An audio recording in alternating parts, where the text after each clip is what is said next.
dipersembahkan oleh Halo pemirsa, selamat datang di podcast Ruang Publik TV 9 Nusantara yang dipersembahkan oleh DPRD Provinsi Jawa Timur. Masih bersama saya Sima Perwira dan lagi-lagi saya ditemani oleh Komisi D dari DPRD Provinsi Jawa Timur. Kali ini dari fraksi Nasdem bersama dengan Bapak Husul Arif Esos yang merupakan anggota Dewan dari Dapil Kota Kabupaten Kediri. Betul, Mbak Sima. Halo, Assalamualaikum. Waalaikumsalam, salam sehat Mbak Sima. Salam sehat. Ini kalau saya melihat di internet, jenengan ini akrab disapa dengan sapaan Pak Pipin, Mas Pipin. Betul. Tapi untuk kali ini khusus, saya manggilnya apa nih enaknya? Boleh panggil Arif, sesekali boleh panggil Pipin lah. Baiklah kalau begitu. Ini memang sapaan akrabnya Bapak begitu ya, Betul, di Mas. dapilnya? Iya betul. Baik. Dengar-dengar juga sebelum melangkah ke DPRD Jawa Timur nih juga sempat menjadi anggota legislatif di Kabupaten Kota Blitar. Kabupaten atau kota? Kabupaten Blitar Mbak Sima diberikan amanah sama masyarakat kabupaten di Dapil 1 dari 2019 sampai 2024. 2024 ada dorongan dari teman-teman kerabat dan semualah pendukung untuk mencoba masuk di provinsi dan alhamdulillah diberikan kesempatan lagi sama Allah Subhanahu wa taala yang akhirnya terpilih dari Dapil 8. Pecah telur itu di sini. Nasdem di sana. Tapi luar biasa loh karir politiknya. Langsung bisa kemudian dengan mulusnya melenggang ke kursi DPRD Provinsi Jawa Timur. Itu adalah hal yang gitu ya. Cukup sulit ya diterjang oleh masyarakat gitu atau oleh calon legislatif. Iya, berkat dukungan masyarakat tentunya. Dan apalah artinya Husnul Arif Pipin, tidak ada apa-apanya kalau nggak ada dukungan dari masyarakat. Baik. Gitu, kali ini pemirsa saya ini berhadapan juga dengan bosnya media ini. Pak Husul Arif ini merupakan CEO dari Media Nusantara Network. Iya. Ini ternyata punya beberapa jaringan radio dan juga televisi begitu. Boleh spill dikit-dikit deh. Spill dikit-dikit. Iya Mbak Sima. Jadi berangkat dari dunia bisnis herbal waktu itu, kemudian ada beberapa kegiatan sama temen kaitannya dengan broadcast khususnya radio sekitar tahun 2015-2016 lah. Saya mulai mengenal radio dan alhamdulillah ada peluang usaha dari Kominfo sekitar 2017-2018. Saya ikut di situ dan alhamdulillah diberikan kesempatan untuk lolos beberapa titik. Kemudian juga ada kolaborasi yang bagus juga saya dengan teman Pak Nur Hadi juga melakukan hal yang sama. Jadi ada beberapa radio lah yang ada di Jawa Timur, termasuk ada di Bali dan NTB. Baik. Di Jateng juga nih. Baik. Jadi berarti mengikuti jejaknya Pak Surya Paloh gitu ya? Kalau itu luar biasa. Kalau mengikuti jejak saya melihat dari jauh aja sudah bagus, sudah merasa nikmat. Baiklah kalau begitu. Back to topic ini berarti periode keberapa jenengan di DPRD Jawa Timur? Ini adalah periode pertama. Periode pertama dan mohon doanya diberikan kesehatan, diberikan perlindungan supaya bisa menjalankan tugas dengan baik, Mbak Sima. Amin. Pokoknya kita di sini tuh juga sambil ngobrol dengan santai, jadi boleh sambil ngopi. Oke, gas. Siap, makasih Mbak Sima. Boleh nih bareng-bareng ini. Boleh dong. Menjajaki Komisi D DPRD Jawa Timur. Padahal sebelumnya itu saya juga sempat meriset profil jenengan gitu ya di Komisi 4. Betul, kalau Komisi di kabupaten tentang membidangi tentang Kesra. Ya, kesejahteraan masyarakat. Iya, betul. Kalau di kabupaten, kebetulan kalau kabupaten ini ada 50 kursi. Kemudian ada 4 komisi, di antaranya adalah Komisi 4 yang membidangi Kesra, pendidikan, sosial, termasuk juga BPBD. Kemudian di provinsi ini diberikan tugas sama partai untuk duduk di Komisi D, yang kebetulan mitranya adalah pembangunan. Jadi Komisi D ada Komisi Pembangunan, Mbak Sima pasti paham lah. Sudah sering bertemu dengan teman-teman yang ada di Komisi D. Amin, gitu, amin. Belajar sama-sama gitu ya, untuk menjembatani apa yang diresahkan oleh masyarakat gitu ya. Kebetulan saya ngobrol-ngobrol gitu, Pak Husul. Nah, kalau misalkan sebelumnya di Komisi 4 DPRD Kabupaten Kota Blitar, Kabupaten Kediri. Kemudian saat ini di Komisi D itu pindah-pindah, memang seharusnya seperti itu atau harus siap ditempatkan di mana saja? Ya, Tentunya kami harus siap, Oke. ditempatkan, diberikan tugas oleh partai untuk duduk di komisi D, komisi E, komisi ABC dan seterusnya harus siap. Dan Betul. prinsip tentunya partai ini dalam hal ini adalah DPW, ada beberapa pertimbangan. Jadi beberapa pertimbangan yang pasti adalah kaitannya dengan background pendidikan atau background pekerjaan maupun background pengalaman. Ya, kemudian saya ditempatkan di komisi pembangunan ini. Ya, tentunya ada harapan baru, ada insight baru, dan saya juga harus belajar banyak Ya. terhadap atau dengan mitra kerja maupun dengan komisi yang saya bidain ini. Ya, Gitu, ya, Mbak. ya. Komisi D terkait dengan pembangunan, ternyata salah satu yang jadi fokus bahasan dari Komisi D belakangan ini adalah tentang sampah. Di Betul, Jawa betul, Timur Mbak. ini semakin banyak populasinya, semakin tinggi juga tingkat konsumennya, Betul, begitu ya. tingkat konsumsinya. Tingkat konsumsinya Betul, begitu iya. ya. Kemudian juga kita melihat ternyata Jawa Timur ini menjadi penyumbang sampah kedua senasional, se-Indonesia, cukup memprihatinkan. Iya, Tapi iya. kita juga nggak bisa menyerah atau berpangku tangan gitu Iya, ya. iya. Karena ternyata memang sudah dibangun beberapa Iya. TPST, TPAT di Jawa Iya. Timur begitu ya. Iya. Eh, tapi gimana menurut Pak Husnul, Pak Arief? Iya, jadi Jawa Timur dengan populasi 41 juta jiwa, ada 38 kota kabupaten. Kemudian sampah yang dihasilkan di Jawa Timur ini kurang lebih sekitar 5 juta per tahun, 5 juta ton. 5 juta ton per tahun ini, informasi yang saya dengar bahkan itu sudah lebih. Sudah lebih dari angka itu. Artinya setiap harinya di Jawa Timur ini kurang lebih ada sekitar 13,3 sampai 15 ribu ton ya, jumlah sampah yang dihasilkan. Kalau kemudian satu kabupaten ini bisa sekitar 450-480 ton, luar biasa banyaknya. Nah, produksi sampah atau timbulan sampah yang sedemikian ini tentunya ada beberapa faktor selain jumlah penduduk. Ada juga ketika kita melihat pertumbuhan ekonomi suatu daerah, maka akan otomatis mengikuti. Di situ ada gaya hidup, di situ ada kebutuhan ekonomis yang kemudian akhirnya memproduksi sampah. Contoh mungkin seiring dengan pertumbuhan ekonomi, perkembangan ekonomi, dulu kita makan ini pakai daun pisang ya Mbak Sima, di masa kecil saya daun jati. Sekarang ini junk food, kemudian fast food, ini tempat sajian makannya ini sudah styrofoam plastik gitu kan. Dan ini kan pasti lebih sulit diurai dibandingkan dengan menggunakan bungkus-bungkus yang sifatnya alami, daun-daun tadi. Kemudian kita mungkin ingat beberapa puluh tahun yang lalu, mungkin Mbak Sima juga mungkin merasakan ya, masa kecil saya pasti iya. Ketika masih bayi kita menggunakan popok yang kemudian bisa dicuci beberapa kali karena menggunakan kain. Kalau perkembangan sekarang dengan pemajuan ekonomi, kemudian pemajuan dunia teknologi, kemudian sekarang ada namanya popok yang sekali pakai habis gitu kan. Mereknya A sampai Z itu baunya, dan ini tentunya memunculkan problem baru. Ini sulit diurai. Nah, sampah-sampah yang kemudian begitu banyaknya ini butuh sebuah regulasi, dengan harapan nanti di Jawa Timur ini, di Indonesia ini kemudian kita memiliki sebuah payung hukum yang bagus, kemudian ada juklak-juknis, ada sebuah aturan bagaimana kita menyelesaikan persoalan sampah. Saya pernah berstatement di salah satu media, saya jawab bahwa Jawa Timur salah satunya adalah darurat sampah. Darurat sampah, kenapa kok darurat sampah? Ini nggak main-main 5 juta per tahun. Nggak main-main, dalam satu kabupaten bisa sampai jumlah setiap harinya 400-800 ton gitu kan. Nah ini nggak main-main. Kemudian kalau nggak dicegah dari sekarang, tidak ada solusi yang komprehensif, ya maka kita tunggu saja, nanti pada titik tertentu masalah ini akan meledak. Gitu Mbak Sima. Apalagi jumlah kontribusi sampah terbanyak itu adalah berasal dari rumah tangga begitu Pak ya? 60%. 60%. Kurang lebih 60% itu adalah sampah-sampah yang kemudian setiap harinya itu sebenarnya diproduksi oleh rumah tangga, gitu kan.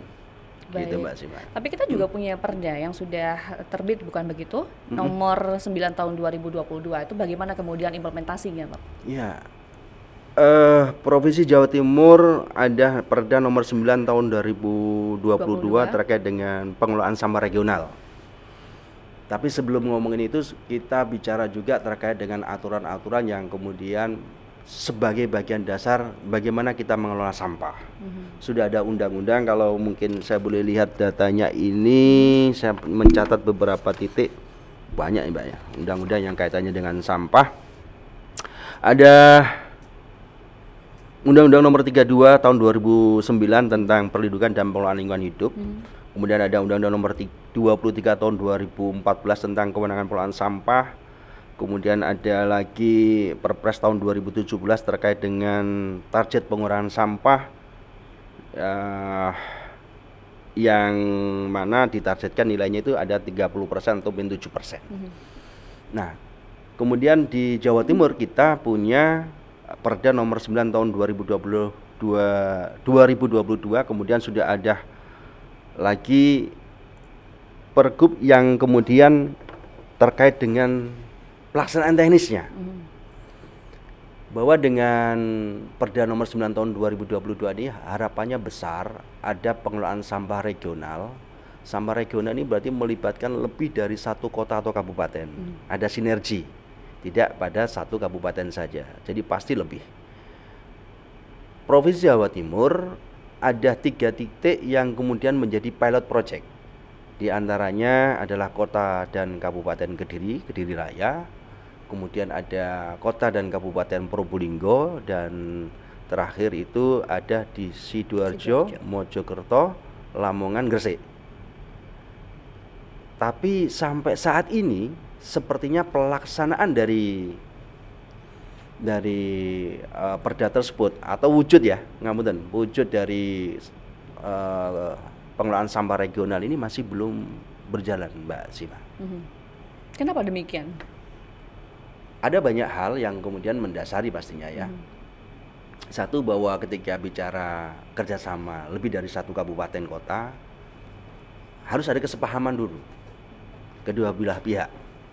Karena kemudian ini urusan sampah. Nah, siapa yang ketempatan? Artinya ketempatan berarti harus merelakan tanahnya untuk digunakan bersama-sama. Yang notabene itu adalah bukan menjadi wilayah administratifnya.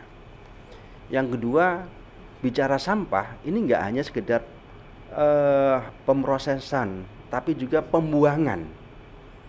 Nah, kalau pembuangan maka banyak kajian yang harus dilakukan, jauh dari pemukiman, kemudian jauh dari sumber mata air. Kemudian ada banyak hal yang kemudian harus dipenuhi supaya ketika itu dijadikan sebagai TPA regional, TPAS regional ini benar-benar clear, tidak ada kendala di lapangan. Nah, apa yang kemudian kendala yang lainnya? Saya mungkin mengadop yang terjadi di Kediri Raya. Di Kediri Raya itu sudah banyak proses yang sudah dilalui lebih dari 2 tahun, Mbak Sima. Lebih dari 2 tahun proses TPA, pembangunan TPAS regional ini. Sudah ada titik yang kemudian disepakati bersama kedua kota kabupaten ini, yaitu di Desa Surat, Kecamatan Mojo, Kabupaten Kediri. Kemudian sudah banyak koordinasi, kemudian sudah banyak komunikasi dari provinsi maupun kota dan Kabupaten Kediri sudah berproses. Dan informasi yang saya dengar, jalan menuju tempat pembuangan akhir sampah regional ini juga sudah diproses. Prinsip sudah siap Kabupaten Kediri. Kemudian sekian lama berproses ternyata ini melibatkan juga lembaga pembiayaan dari Jerman, GIS Jerman. Jadi nggak bisa juga, Mbak, kemudian sendiri, ini modalnya harus besar. Ada pembiayaan dari Jerman. Sampai sekarang masih berlaku gitu. Nah, ini ada problem, Mbak Sima. Nah, problemnya adalah ini terhenti. Jadi seingat saya akhir tahun 2024 yang lalu Pak Sekda berkirim surat ke, sorry bukan November ya, ya pertengahan tahun mungkin, berkirim surat ke PJ Wali Kota Kediri, PJ Wali Kota Kediri yang intinya menanyakan terkait dengan kelanjutan, karena informasinya ini ada terhenti, Kabupaten dan Kota Kediri ini prosesnya terhenti karena Kota Kediri mendapatkan hibah atau mendapatkan CSR dari PT Gudang Garam untuk tempat pembuangan sampah di Klotok Kediri ya, karena sudah ada fasilitasi itu, maka kerjasama regional yang sudah digarap bersama sekian tahun ini akhirnya kepending. Itu yang saya terima, dan sempat kami dari Komisi D mengadakan pertemuan dengan pihak Pemkot maupun Pemkad membahas hal tersebut. Singkat cerita, di November juga ditunggu-tunggu belum ada kepastian, dan akhirnya skema pembiayaan yang dulu dikasihkan untuk kota dan Kabupaten Kediri diambil alih oleh pemerintah Provinsi Jawa Barat. Gitu kan? Pemerintah Jawa Barat, sehingga praktis di tahun 2025 ini sampai sekarang tidak ada kelanjutan. Artinya hilang begitu saja kesempatan untuk bekerja sama lagi dengan perusahaan asing tersebut. Betul. Jadi harus mulai dari awal lagi. Dan itu menjadi urgent bagi saya karena sampai hari ini TPA yang didedikasikan untuk Kota Kediri ternyata masih belum beroperasi, yang dikasih hibah dari Gudang Garam. Belum beroperasi atau belum sepenuhnya sempurna terbangun? Belum sempurna terbangun, apalagi beroperasi gitu ya. Jadi masih menggunakan TPA Klotok yang lama. Artinya mangkrak? Belum digarap. Belum dikerjakan. Belum dikerjakan. Bahkan belum dikerjakan. Belum dikerjakan. Jadi masih menggunakan TPA yang lama, TPA Klotok. Dan itu ketika bicara kapasitasnya saya agak lupa Mbak ya. Intinya ada over capacity dengan produksi sampah yang ada di Kota Kediri. Jadi kalau saya pernah berstatement TP Kota Kediri ini harusnya di pertengahan Juni ini harusnya sudah over. Kalau dengan TPA yang existing yang ada di Klotok. Kemudian Kabupaten Kediri estimasi tahun 2027 awal harusnya over. Maka harus cari solusi dari awal, entah kerjasama dengan Kementerian Pusat terkait dengan pengelolaan sampah ini. Oke. Kalau Anda boleh Anda boleh berpendapat begitu ya. Apa yang kemudian jadi asumsi Anda ini kenapa ya kira-kira kerjasama ini bisa terhenti gitu? Artinya ada yang perlu dievaluasi dong terkait dengan kerjasama ini, entah itu dari skala perjanjian ya, mungkin perizinan mungkin atau dan lain sebagainya. Betul, Mbak Sima. Jadi yang inisiasi awal waktu itu malah Kota Kediri. Waktu itu di pemerintahan wali kota yang lama sudah mengajukan kerjasama regional ini. Artinya kemudian muncul sebuah kesepakatan bersama yang ditandatangani 3 kepala daerah, Bu Gubernur, Bu Hovifah, kemudian Mas Dito, Bupati Kediri, kemudian ada Mas Wali Kota, Mas Abdullah waktu itu. Artinya kerjasama ini sudah ditandatangani. Tentunya memiliki dasar yang bagus gitu kan. Kuat sekali ya. Ketika berproses tapi ada beberapa kendala, ya saya berharap segera ada solusi aja. Segera ada solusi. Baik, dan gitu dengan datangnya Pak Kusul ke sini, kami harap juga didengarkan begitu ya oleh pemerintah provinsi ataupun pusat begitu. Betul, Mbak Sima, dan ini kan satu case saja kita bicara apa yang terjadi 3 pilot di Kediri. project, dan yang terjadi 1 project ini 1 pun masih belum realisasi. Kita belum bicara tentang Probolinggo Kota Kabupaten, kita belum bicara tentang Sidoarjo, Mojokerto, Lamongan, Gresik.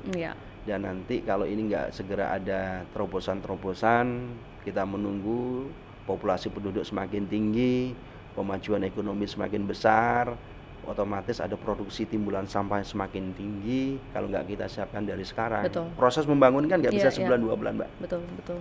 Jadi harus disiapkan dari sekarang. Betul sekali. Iya. Mbak Cina. Berarti memang masyarakat Jawa Timur ini juga perlu, kalau melihat sambil menunggu begitu adanya pembangunan TPST yang ada di Kediri gitu. Artinya masyarakat di Kediri ataupun di Jawa Timur ini perlu bersikap seperti apa nih untuk mengurangi adanya timbunan sampah supaya memitigasi karena kan tadi fasilitasnya belum terbangun. Artinya kan kita harus punya karakter yang kuat begitu ya, untuk mengendalikan diri, untuk kemudian tidak sembarangan membuang sampah begitu Pak, atau kemudian juga lebih memperhatikan lingkungan lagi begitu, supaya timbunan sampah tidak muncul. Iya, ini penting Mbak Sima ya. Urusan sampah ini bukan urusan pemerintah provinsi saja. Urusan sampah ini kemudian juga bukan menjadi kewajiban pemerintah kabupaten kota. Urusan sampah ini kemudian juga tidak menjadi kewajiban orang per orang. Jadi semua pihak harus bekerja sama. Mulai dari masyarakatnya, kemudian pemerintah kota kabupatennya, provinsi, bahkan kita melibatkan swasta. Apa yang kemudian bisa disinergikan? Satu, kita bicara anggaran. Kemampuan fiskal suatu daerah pasti berbeda-beda, baik provinsi, kota maupun kabupaten. Nah, ini ada sinergitas yang kemudian bisa dilakukan seperti program untuk TPAS regional ini. Ada kolaborasi, melibatkan pihak lain. Kita juga dari sisi pembiayaan mungkin bisa melibatkan beberapa pihak swasta melalui dana CSR-nya, khususnya nanti diterapkan di lingkungan masing-masing company-nya, bagaimana dilakukan pola pengelolaan sampah yang baik dan benar sampai hulu, dari hulu sampai hilir. Kemudian masyarakatnya, masyarakatnya ini bagaimana membangun kesadaran, kesadaran bahwa budaya bersih, tidak membuang sampah sembarangan, kemudian memilah dan memilih sampah dan seterusnya. Ini juga harus paham. Ketika semuanya memahami konsep, memahami kewajibannya masing-masing, memahami lingkungan, saya yakin nanti ada solusi. Nah, ini kita juga bersyukur Mbak Sima bahwa di Jawa Timur itu hampir semua kabupaten memiliki program-program yang terkait dengan persampahan. Di Surabaya ini sudah ada TPS regional, 3R, TPS 3R, reuse sama recycle gitu kan. Kemudian di beberapa kota kabupaten lain juga ada, kemudian ada TPST juga sudah ada. Tidak hanya TPS saja, tapi sudah ada beberapa kabupaten, tidak hanya satu, ada beberapa titik itu kan sudah ada TPST-nya. Di Jawa Timur ini dari 38 kota kabupaten sudah ada sekitar 40 ya. 40 meskipun belum bisa sampai 100% mensolusikan persoalan sampah. Jadi sekali lagi ini ada tanggung jawab kita bersama, bagaimana kita kemudian care dan aware terhadap persoalan sampah, Mbak Sima. Iya, betul sekali. Karena sampah semakin menggunung, tapi ternyata tempat pengolahannya cuma sedikit. Betul. Nah itu. Yang ada nanti merusak lingkungan begitu ya Pak ya? Iya. Jangan sampai kayak gitu tuh pemirsa dan juga Pak Kusul. Iya. Kemudian apa yang kemudian diperjuangkan saat ini, langkah konkretnya begitu agar regulasi tadi yang Perda nomor 9 tahun 2024 bisa diimplementasikan dengan baik, karena katanya jenengan ini kurang optimal begitu ya. Iya. Dan kemudian terkait dengan pembangunan TPST di Kediri tadi agar bisa berjalan dengan TPAS yang ada di Kediri tadi itu bisa berjalan dengan sebagaimana mestinya begitu. Iya, tentunya kami mendorong pemerintah Provinsi Jawa Timur, Mbak Sima, melakukan komunikasi sinergi yang baik dengan kota kabupaten. Bagaimana solusi di setiap kota dan kabupaten. Tentunya case per case-nya beda-beda, populasinya beda, tingkat perekonomiannya berbeda, tentunya ada persoalan yang berbeda, wilayahnya juga beda. Ada pendekatan-pendekatan dan ada sinergitas yang kemudian dibangun. Yang kedua, saya mengapresiasi juga teman-teman dari Dinas Lingkungan Hidup, gitu kan, bahwa sudah banyak program yang kaitannya dengan pengelolaan sampah, sosialisasi juga sudah disampaikan oleh Kabid Persampahan, program-program desa hijau itu juga sudah dilakukan. Intinya sudah ada kegiatan dan kami mendorong terus bahwa itu terus dilakukan. Tentunya juga butuh dukungan dari pihak lain termasuk swasta, bagaimana bisa berkolaborasi memastikan bahwa persoalan sampah ini bisa benar-benar terurai, bisa benar-benar tersolusikan.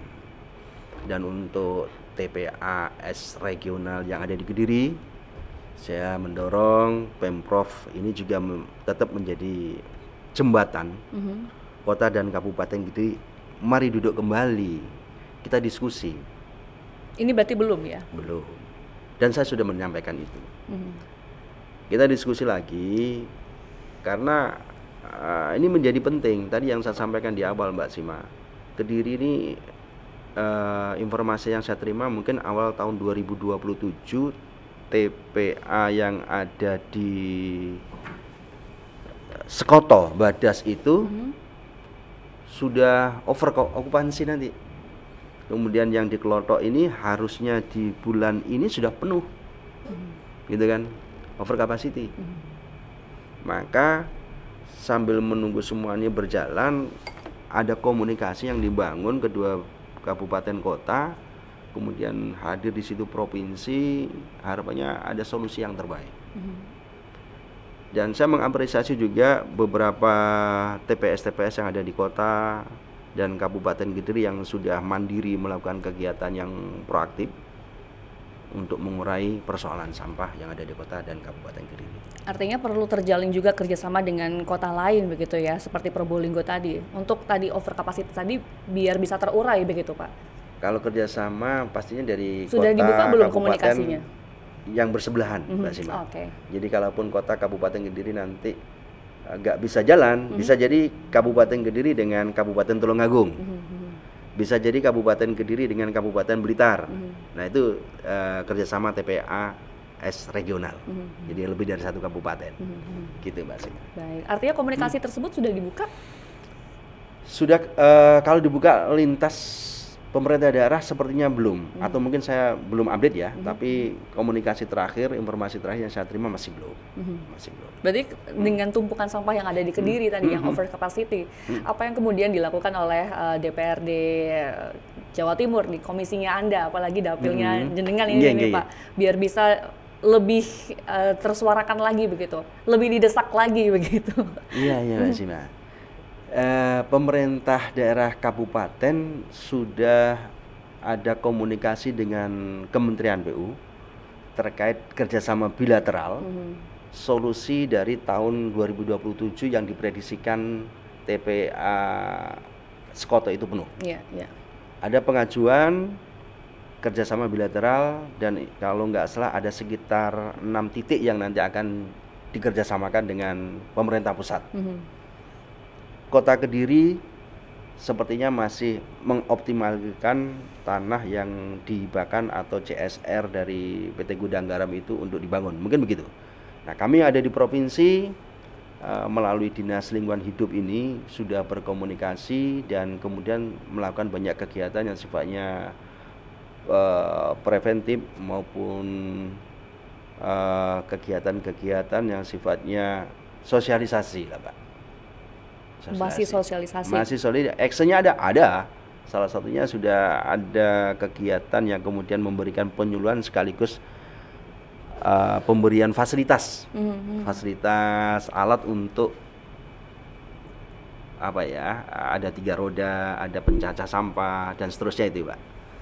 Untuk solusi awal mungkin begitu ya. Baik. Menarik sekali ini ya. Ternyata seperti itu behind the scene yang terjadi untuk TPAS regional yang ada di Kediri begitu ya. Memang sudah terjalin kerjasama sebelumnya dengan pihak asing, namun ternyata di tengah jalan berhenti entah kenapa. Dan ini sedang diupayakan kembali gitu pemirsa terkait dengan kerjasama lanjutan dan juga menunggu kolaborasi pemerintah provinsi dan juga pemerintah pusat begitu ya. Tadi terkait dengan anggaran ya, berarti ya untuk membangun yang namanya TPAS regional di Kediri begitu, atau mungkin TPAS regional di tempat lain juga begitu ya. Nah, adakah kemudian solusi alternatif anggaran gitu yang disarankan oleh jenengan atau Komisi DPRD Jawa Timur? Mungkin bisa menggandeng BUMD setempat Jawa Timur begitu ya. Atau berkolaborasi dengan provinsi lain. Iya. Sejauh ini yang saya pahami kalau untuk kerjasama regional ini, TPAS regional ini kerjasama lebih dari 1 kota kabupaten, pembiayaannya memang agak gede dan butuh fasilitasi praktisi yang kemudian paham di situ, Mbak. Jadi waktu itu melibatkan KIS Jerman itu tentunya adalah lembaga yang kemudian sudah paham itu termasuk pembiayaannya. Kalau kemudian melibatkan anggaran fiskal yang ada di APBD provinsi misalkan, sepertinya kok ada prioritas yang lain yang saya tangkap. Tapi bicara pihak ketiga, pembiayaan swasta ini, saya yakin ada, Mbak. Saya yakin ada yang bisa dieskalasi, bisa dicari oleh Pemprov, gitu kan. Jadi untuk kerjasama yang lain, misalkan di tempat yang lain, misalkan Probolinggo Kota Kabupaten maupun Sidoarjo, Mojokerto, Lamongan, Gresik itu, ya saya mendorong segera ada tindak lanjut, segera ada target. Tahun depan ini harus apa, tahun berikutnya apa, supaya tahapan-tahapan ini bisa dilalui dengan bagus, kemudian kita bicara analisa yang bagus, perencanaan yang bagus, sehingga hasilnya nanti ada hasil yang bagus. Baik, saya pernah juga ngobrol sama rekan sesama komisi di DPR Jawa Timur, katanya akan lebih mengulik lagi dana CSR masing-masing perusahaan, begitu ya. Siapa tahu bisa berpotensi untuk membantu atau menyokong begitu. Pembangunan yang ada di Jawa Timur, khususnya sampah ya? Khususnya sampah begitu. Apakah itu memungkinkan kemudian? Sudah berjalan. Tapi ada salah satu ternyata, tapi mungkin tidak sebesar itu tadi, Mbak ya. Bicara dana CSR itu kemudian untuk membangun sebuah pengelolaan sampah yang terpadu, pembebasan lahan yang cukup luas, tentunya butuh anggaran cukup besar tuh, Mbak. Jadi kalau bicara TPAS regional ini, anggarannya tidak hanya kemudian 1 hektar gitu kan, kemudian kedalamannya dan semua itu pasti besar. Kalau kerjasama dengan pihak swasta dalam hal ini adalah penggunaan dana CSR-nya lebih ke arah penanggulangan yang sifatnya nggak besar, nggak skala makro, mikro mungkin ya. Satu contoh, ada gerakan yang sudah dilakukan oleh teman-teman swasta ini dengan menggunakan anggaran CSR-nya, ini adalah bersih-bersih sampah di laut. Nah, kegiatan yang sifatnya temporer gitu ya. Itu 1 hari full melakukan kebersihan itu, kemudian ada lagi CSR-nya pelatihan dan pengelolaan sampah. Masih mikro-mikro, Mbak. Kalau kemudian tidak berdampak yang signifikan begitu ya. Ya, signifikan ini relatif. Tapi kemudian bicara secara makro pengelolaan sampah 2 kabupaten atau lebih, tentunya butuh penganggaran yang cukup besar, gitu, Mbak. Karena beberapa waktu lalu saya juga mendengar bahwa untuk mengurangi adanya tindak korupsi begitu ya, maka Satgas, saya lupa namanya gitu ya, memberikan saran begitu kepada pemerintah Provinsi Jawa Timur agar pengelolaan sampah ini kemudian bisa dikerjasamakan dengan BUMN seperti PLN, karena kan sampah itu ternyata juga punya nilai jual yang luar biasa begitu ketika dikelola dengan baik. Betul. Sebenarnya ini kan juga bisa dikolaborasikan atau dikawinkan begitu ya. Di mana kita punya sampah yang bertonton begitu ya jumlahnya, kemudian PLTU Python sana juga butuh bahan bakar, di mana sebenarnya kita punya nih bahan bakarnya berupa sampah tadi yang bisa dikaryakan lah. Apakah itu sudah mulai ini, Pak Husnul?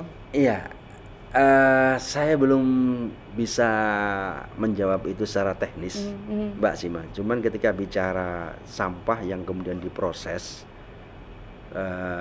sampai menjadi bahan bakar, tentunya ada spesifikasi khusus, ada sebuah perencanaan khusus, gitu kan. Tapi ide yang bagus, kemudian bagaimana sampah ini melibatkan BUMD. Tapi kita punya PR lagi, Mbak. BUMN ya, kalau BUMN nanti agak jauh lagi ya.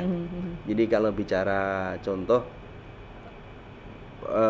pengelolaan limbah B3 yang ada di Dawar Blandong, ini aja juga belum maksimal yang dikelola oleh BUMD. Tapi BUMD ya belum maksimal. Nanti kemudian kita terbit baru bekerja sama atau pengelolaan yang dikelola oleh BUMD. Tapi kalau BUMD kok terlalu jauh ya, Mbak ya, menurut saya. Yang di BUMD ini aja, karena PR-nya BUMN pasti case per case adalah secara makro seluruh Indonesia, gitu kan. Tapi yang paling dekat bisa kita gayung adalah bagaimana BUMD ini bisa menghasilkan value lebih dari apa yang menjadi potensi yang ada di Provinsi Jawa Timur, gitu. Jadi kalau kemudian ini dikelola sinergi dengan BUMN maupun BUMD menjadi sebuah outcome yang bagus, pastinya ada tahapan-tahapan jauh, Mbak. Tahapan-tahapan jauh. Kita mengelola TPA regional yang sudah ada perdanya aja, kemudian dan ini belum jalan, gitu kan. Jadi PR yang terdekat yang harus dilakukan adalah PR yang terdekat dengan kita aja, yang paling kelihatan dengan kita. Kenapa saya singgung BUMN? Karena memang beberapa BUMN tuh ada di Jawa Timur gitu, Pak Kusul. Kayak Semen Indonesia, kemudian ada PLN yang PLTU, Python itu yang di Probolinggo gitu. Makanya kemudian ada wacana seperti itu. Gimana caranya kita punya sumber daya? Saya malu bilang sumber daya karena sampah rupanya punya materi sampah yang banyak begitu ya di Jawa Timur, tapi ternyata bisa dikaryakan, bisa dikolaborasikan ternyata dengan beberapa BUMN yang ada di Jawa Timur, dua itu terutama begitu. Makanya saya tanya sama jenengan tadi, oh ternyata perlu ada kajian-kajian khusus. Dan begitu ya. Tentunya begitu, spesifikasi sampahnya, karena nggak semua sampah kemudian bisa digunakan untuk asupan bahan tadi gitu kan. Kemudian ada proses pemilahan, pemisahan dan semuanya, Mbak Sima. Baik. Terkait dengan bentuk kerjasama lagi nih, yang konkret antara pemerintah Provinsi Jawa Timur dengan pihak-pihak swasta, ini kan sebenarnya pihak swasta juga banyak ya, punya tempat pembuangan akhir atau tempat pengolahan akhir terpadu begitu. Apakah kemudian ada kedepannya ini rencana untuk menggait mereka-mereka yang swasta ini agar bisa, nah yang di Kediri tadi kan over capacity, mungkin bisa dikaryakan, bisa dikolaborasikan dengan yang swasta-swasta tadi gitu Pak? Ya, ini harapan-harapan kita, harapan-harapan positif semua masyarakat. Jadi tidak hanya kemudian kita bicara TPA, TPS, tapi kita juga bicara TPST gitu kan. Ada beberapa provinsi, ada beberapa kabupaten lain di luar Jawa Timur yang kemudian mengelola sampah secara terpadu, kemudian ada juga mengelola sampah yang kemudian ada outcome-nya berupa bahan yang lain. Tentunya saya berharap dan mendorong pemerintah daerah melakukan inovasi, mendorong juga pemerintah provinsi untuk fasilitasi itu. Kalau di provinsi yang lain bisa menjadikan sampah menjadi paving, bisa menjadikan batu bata dan seterusnya, maka di Jawa Timur harusnya bisa ada. Ini menjadi tantangan kita bersama Provinsi Jawa Timur, khususnya teman-teman dari Dinas Lingkungan Hidup, dan tentunya ini juga tidak lepas juga dengan Dinas Cipta Karya, seperti amanah Perpres tahun 2000 berapa Mbak ya, yang nomor 23 tahun 2014 tentang kewenangan pengelolaan sampah, di mana regulasi ini ada dua domainnya, yaitu Cipta Karya selaku infrastruktur, kemudian lingkungan hidup ini kaitannya dari sisi sosialisasi, edukasi, kemudian pembinaan dan lain-lain lah. Ada kolaborasi itu dan harus mendorong itu supaya di Jawa Timur ada sebuah percontohan prototipe yang bagus, sudah bisa kita ambil dari beberapa kabupaten yang ada di luar Jawa Timur. Baik. Kemudian tantangan, kalau tadi saya mendengar jawaban dan jenengan gitu ya Pak ya, ada tantangan dari pemerintah juga. Apa sih sebenarnya yang jadi hambatan birokrasinya nih dalam implementasi Perda nomor 9 tahun 2022 ini? Hambatan tadi Mbak yang kaitannya dengan bicara tempat ya, tanah ini. Lebih ke situ berarti ya? Jadi tanah ini kemudian nggak gampang untuk membebaskan gitu kan. Satu, nggak gampang membebaskan. Kemudian peran pemerintah daerah, kota dan kabupaten dalam rangka apa yang menjadi kebutuhan primernya terkait dengan sampah ini, mungkin belum sampai ke situ ketemunya. Jadi kalau tanah ini tadi saya sampaikan bahwa ketika tanah ini tempat pembuangan, bukan hanya pengelolaan tapi nanti sampai pembuangan. Dan rela nggak sih satu kepala daerah ini atau daerah X ini juga menampung sampah dari daerah yang lain? Nah, kayak gitu ya Pak ya. Karena membebaskan lahan yang cukup luas gitu kan, dan seterusnya. Nah ini yang kemudian tantangan yang harus dihadapi. Jadi mungkin bukan hambatan tapi tantangan yang harus dihadapi dan harus diselesaikan. Baik. Jangka pendek, menengah dan juga panjangnya yang dilakukan oleh Komisi DPRD Jawa Timur apa nih Pak? Kalau jangka pendek, ini sudah ada program-program yang sudah dilakukan oleh Pemprov Jatim melalui Dinas Lingkungan Hidup terkait dengan beberapa kegiatan sosialisasi, beberapa kegiatan support infrastruktur pengelolaan sampah, kegiatan terkait dengan ada lomba-lomba desa bersih gitu Mbak, juga dilakukan oleh Dinas Lingkungan Hidup. Kemudian jangka panjang salah satunya harusnya adalah implementasi Perda Nomor 9 tahun 2022. Baik. Gitu. Terakhir Pak, boleh disampaikan kepada masyarakat di Jawa Timur begitu atau pemerintah daerahnya, baik kabupaten maupun kota di Provinsi Jawa Timur, agar mendukung regulasi atau Perda Nomor 9 tahun 2022 ini Pak. Ya, terima kasih Mbak Sima. Masyarakat Jawa Timur yang saya banggakan, pemerintah daerah kabupaten maupun kota di Jawa Timur, dan tentunya Pemprov Jawa Timur, saya mendorong dan berharap penuh ada kolaborasi, ada sinergitas untuk menyelesaikan persoalan-persoalan sampah dari awal. Karena sesuatu yang kemudian disiapkan, direncanakan dengan baik lebih awal, Pak, insya Allah nanti keberlangsungannya, hasilnya, outcome-nya akan lebih matang. Sampah ini bukan sebuah hambatan, tapi adalah sebuah tantangan untuk diselesaikan. Dan saya yakin kolaborasi masyarakat Jawa Timur yang arif, Pemkab dan Pemkot yang ada di 38 kota kabupaten yang ada di Jawa Timur bersama Provinsi Jatim, optimis untuk bisa berkolaborasi dan bersinergi. Amin. Gitu Mbak Sima. Baik, terima kasih sekali lagi Pak Husnul Arif Esos dari Komisi DPRD Jawa Timur, fraksi Nasdem, untuk Dapil Kabupaten Kota Kediri. Sudah bergabung di podcast Ruang Publik TV 9 Nusantara. Terima kasih Mbak Sima. Ditunggu untuk next episode-nya ya Pak. Insya Allah siap Mbak Sima. Ngobrol lagi mengenai program-program ataupun apa yang akan dilakukan oleh Komisi DPRD Jawa Timur. Baik. Sampai jumpa pemirsa. Terima kasih. Terima kasih.